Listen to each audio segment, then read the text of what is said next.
Honestly, to me, a budget is a ball and chain. I'd rather not have one. Thank you for chuckling. But what I have come to learn is that a budget sets a boundary around our marriage. And it does. I think it does that because it protects our love of each other from the invasive weed of materialism. That was pretty profound, hey? Mm-hmm. Yeah, because my love for you, Verlinda, is more important to me than my love for things. And that's why I'm willing to budget. Wow. Welcome to the Only You Forever podcast. If you want to build a thriving, passionate marriage, we've got the research, the truth, and the answers you've been looking for. And now, here are your hosts, Caleb and Verlinda Simone Gendel. Hey, everybody. This is episode number 59, and this is the first of a series of back-to-back episodes on family budgeting. And we know this is a major pain point for a lot of families, and we want to help with that. Yeah, so in our relationship, I'm the spender. Amen. You said that because you like it, right? Mm-hmm. Mm-hmm. And you, Verlinda, are the saver/budgeter. Mm-hmm. So I just thought we should give a little background to this so folks know where we're coming from. You know, we do have a lot in common. We both want to have a retirement fund. Yeah. But just for example, when I think about that, I want to create that wealth by generating revenue. That's how I think about it. Okay. But you want to create it by saving. Well, I'm just using the revenue we generate to save. Well, yes, but there's a difference in philosophy. Okay. A little bit of defensiveness there, just saying. So it took us a while to negotiate this out, and we're going to talk more about that in next week's episode, where we talk about how to negotiate your family budget. Okay. But for today, you know, we get stressed about different things. I get stressed most about making an income. And at the same time, I have this weird confidence, and just weird because it's paradoxical to my stress, that the money will always be there when I need it. So I have this belief, but I stress about it anyways. Mm-hmm. But I also find that I always want more than I have. And, you know, I think that my materialism kind of goes in waves. Like sometimes I just can't fathom how I could make enough to buy all the things I'd like to have. Mm-hmm. And other times, like now, as opposed to 3 minutes ago, you know, it's my birthday coming up as we're recording this, and I really can't think of anything that I want. Yeah, that's so true. It kind of varies, right? But I think you get stressed more about balancing our budget because you're the one who does that. Yes. And, you know, I don't know if I've ever told you this explicitly, but even though you do that in terms of administering it, you know, I want you to know that that's our budget. Mm-hmm. So that you don't feel like you have to carry all the stress of it. Then why don't you follow it? Because I don't know about it. Seriously? Yeah. Well, then. That's usually why I don't, which I think is something we're going to talk about today. Okay. So is there anything else you get stressed about when it comes to budgeting or finances or? Well, I get stressed for sure when we don't stick to the budget. Right. But I mean, it's a total stress reliever when we get this huge bill that I wasn't expecting. But then I realize, you know, we've saved for it all year with our annual expenses and it's paid for. It's fine. Yep.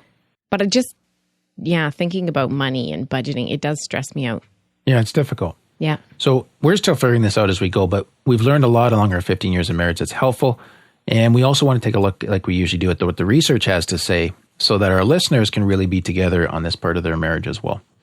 So today in particular, we're making a case for why you need to budget, because I think it's often not explicit in a marriage that one or sometimes both spouses are not actually on board with this idea that a budget is necessary.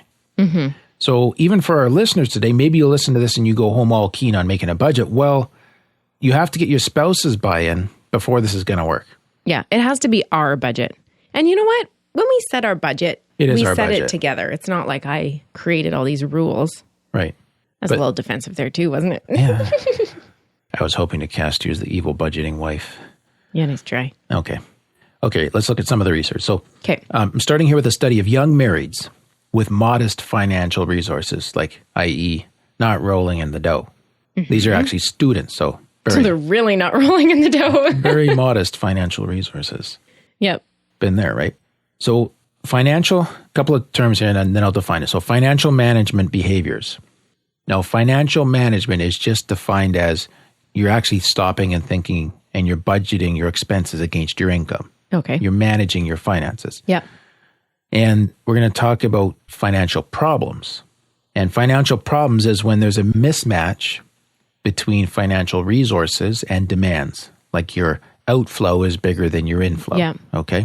So financial management behaviors, and I'm quoting here, and the perception of how well finances were managed were both found to be significantly related to satisfaction with their marriages. Okay. So there's a link there. Yeah. Financial problems, as well as the perceived magnitude of financial problems, showed a statistically significant correlation with how satisfied the chief financial manager was with his or her marriage. The chief financial manager just being the person that does the budgeting or whatever, right? Yeah. Okay. So there's a lot about perception in here. There is. Okay. And there's correlation. So there is, when you're doing research strictly, it's correlation, not causation. You can't say that A causes B. You can just say that when B goes up, A goes up. Right. So there's probably something going on. Yep. But these folks went further to do a regression analysis. Now, that is a very complex statistical formula. And what it tries to do is just to isolate out of the many factors that can affect something like happiness, the impact of just one factor. Okay. And in this case, they found that 13 to 15% of the marital satisfaction was explained by the perceived quality of financial management and financial problems. That's pretty high. So your marital satisfaction, like an eighth of that, over an eighth of that, is explained by one factor. Now, if you stop and think about how many factors go into marital satisfaction, I mean, there's your work, there's your spare time, your leisure time, there's your communication skills, there's your sex life, there's all these things in there, right? Yeah. But this is one, to find something that's 13 to 15% is actually a huge chunk. Yeah. Yes. Now, you pointed out the perception thing which is great observation, because perception is actually more important than reality in terms of your happiness. Maybe not in terms of, when the bank calls and shuts you down, but in terms of your happiness, you have to believe that you're doing a good job. And with your finances, right? Yeah. So when the couple believes that, even though objectively you might look at them and say, well, you guys aren't actually managing your money that well, they'll be happier than a couple who is managing their money well, but both believe that they aren't. Oh, interesting. Yes. Which is kind of okay, because marital happiness, I mean, you guys are your own unit. Right. You know what I mean? And go ahead. Well, it's not like compared to others and how they're doing. Exactly. So the point is that you both need to be satisfied with how your finances are handled. Okay, but I question the perception thing though. Okay. Because are you saying that, so you can have debt, and if you're both good with it, that's fine? Well, I'm just saying that if the perception of both couples is that they're managing their debt well, they will be more satisfied. So you're saying debt is okay as long as you're both groovy with it? Well, okay. I see. That's why we need to take all the research together. So let's look at another study from 2008 by a guy called, I think it was a guy, I don't know if it was a guy or a girl. Sorry for the gender assumption there, everybody. A person called Du. Give some background info on debt. So the average American household has consumer debt equal to 20% of their yearly income. Okay. This is what Du's telling us. Yes. Okay. Recently married couples typically have high levels of debt, and they take on debt as they establish their new household, either with the wedding or they go out and buy a bunch of stuff using debt, using credit cards, or, hit the brick and buy now and start paying in 25 years, right? So generally speaking, debt predicts an increase in marital conflict. Okay. And a recent survey that Du refers to highlights that newlyweds rated debt as their second highest marital concern. So this is a stress right off the start line, okay? Yeah. So he wanted to find out, how does change in debt predict change in marital satisfaction for newlyweds? Okay, now we're using the term through here quite a bit called consumer debt. Consumer debt, just to define it, is debt incurred on the purchase of goods that are consumable and or do not appreciate. Okay. They don't increase in value. So they're just, So this is not houses. Right. Or even like diamonds or mutual funds. Right. Okay. This was like furniture and a bigger TV and... Yeah. Okay. And sometimes people put cars in consumer debt, sometimes they don't. They definitely don't appreciate, but there is an asset value after you buy it. Okay. Right? For some time. So they found that as couples assume debt, they're more likely to, there's three things here. Number one, spend less time together.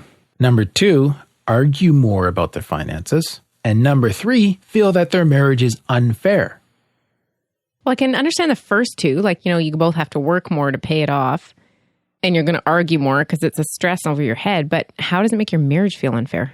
I think that usually one person wants to spend more or buy something more than the other person does. So how do those decisions get made? Oh, like a power struggle almost. Yeah. I can't remember if we're coming that to this episode or maybe it's next week's, where we're talking about some gender things that come up and this belief that whoever earns the most gets to spend the most. Okay. Stay tuned for that.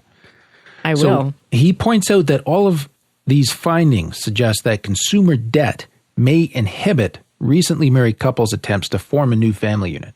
Like, it's hard to get your groovy togetherness on. Yeah. When you got less time together, you're arguing and you feel like your marriage is unfair. Right.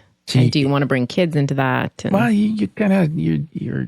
Is this going to last? Yeah. You're limiting yourself right off the gate, right? So the point, right at the point where you're trying to create this happy, blissful experience, you go buy a bunch of things you think you need in order to support the happy, blissful experience, but you actually end up sabotaging the whole effort. By going into debt. Yes. Okay.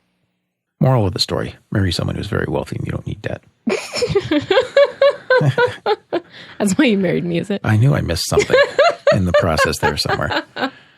Okay, so even if you're both good with debt, with the debt you're incurring and believe it's okay, there are other factors undermining the happiness that you're aiming for. So here's a little bit more research. So we're going to keep going down this road. There's another article but looking from the same person, looking at the relationship between debt and divorce. Again, due 2011, 3 years later. And there's really this conundrum that comes from this. So materialism is negatively associated with marital satisfaction. We looked at that in episode 47. So as materialism goes up as a value, marital satisfaction goes down. Yeah. However, the more assets a couple has, the less likely they are to divorce. Okay. And, there's a couple things going there. That, number one, they could feel more secure together. Number two, they could feel more reluctant to let that go in the face, so they'll stay married. Yeah. So we're not saying why. We're just noticing that these two charts kind of cross each other. Okay. So more materialism, less satisfaction, more assets, more likely to stay married. So Dew took all the data, all the debt represented in a survey, and he used a log-based 10 algorithm. And sorry for being nerdy here, but to rank the debt that couples are experiencing. So just like an earthquake gets ranked where 0 is no earthquake and 10 is unimaginable, like the earth splits in half and half goes off in one direction, half the other, right? Just remember on that scale, that you don't want a 10, it's bad. Just remember that on that scale that every 0.1 is 1 times greater. Every 0.1, yes. So a 7.6 earthquake is 6 times stronger than a 7.0 earthquake. Okay. Did I get that right? If there's any statisticians out there, you can shoot us an email and correct us. Okay. But here's what he found. For every unit increase, that's a 0.1. Yep. There is a 7 to 8% increase in the likelihood of divorce. So even if we got our math wrong, the stats are right. Okay.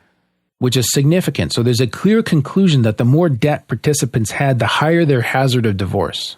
Wow. Yeah. But in contrast, the more assets a couple had, the less the likelihood of divorce. Wow.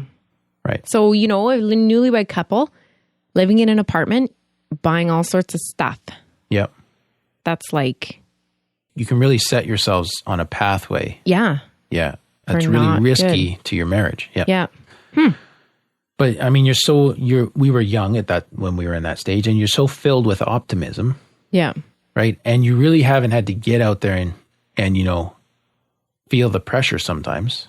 Yeah. So it's easy to get into. So there's another interesting note here. Income had no association with divorce in his study. So making more or less money was not significant. But what is significant is what the families do with their income, or the couples.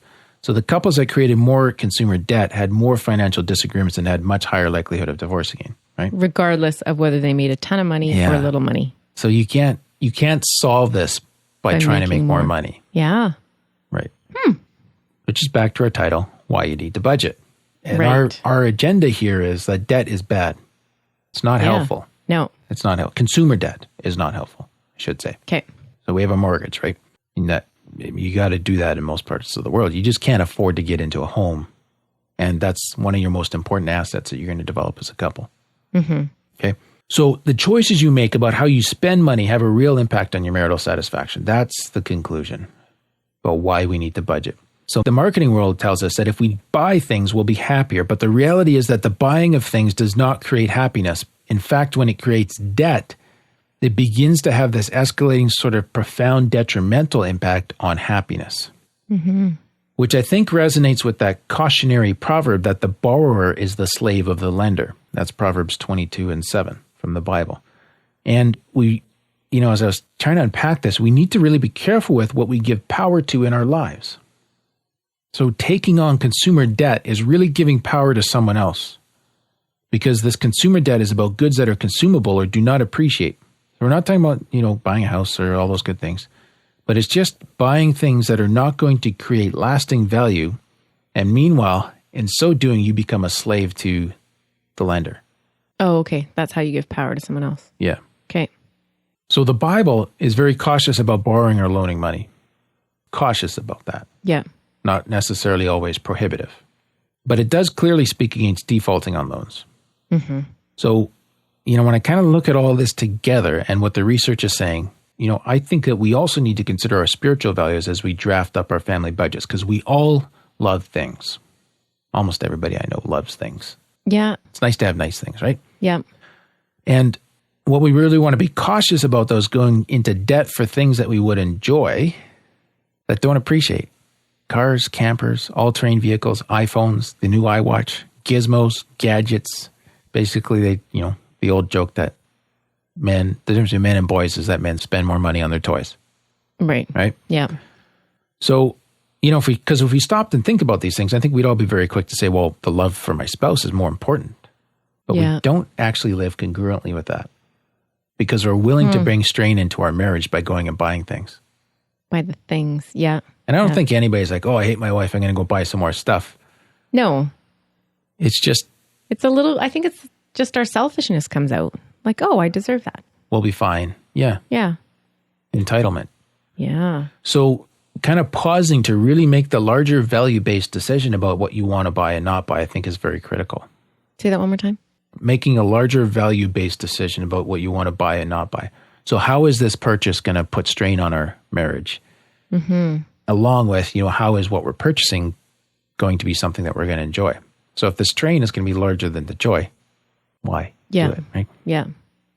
And you got to consider your spouse's joy versus strain too. Yeah. Yeah. As a couple. Yeah. Yeah. Okay.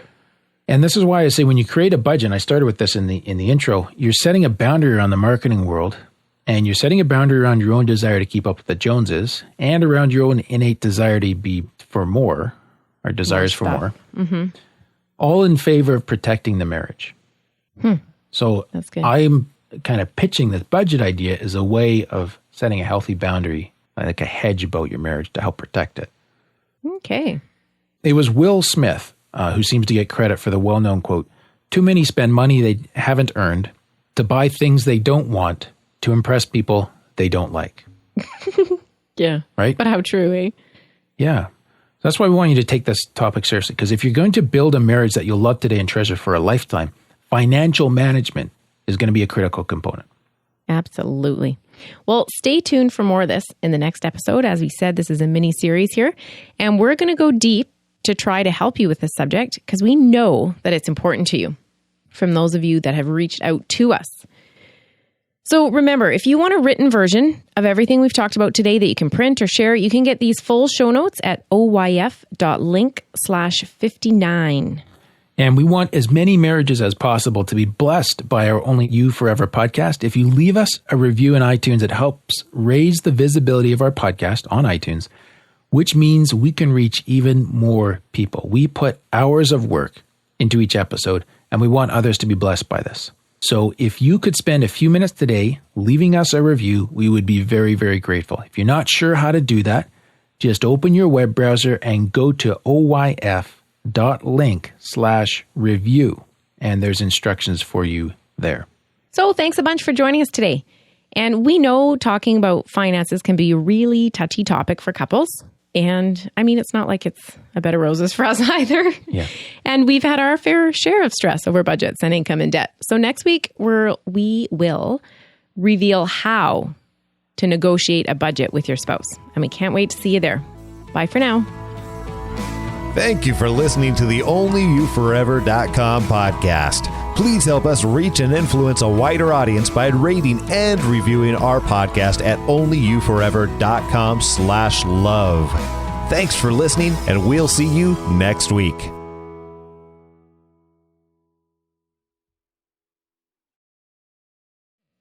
Can you not hear that every time I breathe? Well, you're doing it on purpose. No, I'm not. That's just a breath. All right, you said it how you want it, honey. I need to touch my nose on here, I think. Get your nose on there. Hey, everybody. This is episode. Come on. Okay. Ready to go? Mm-hmm. Okay.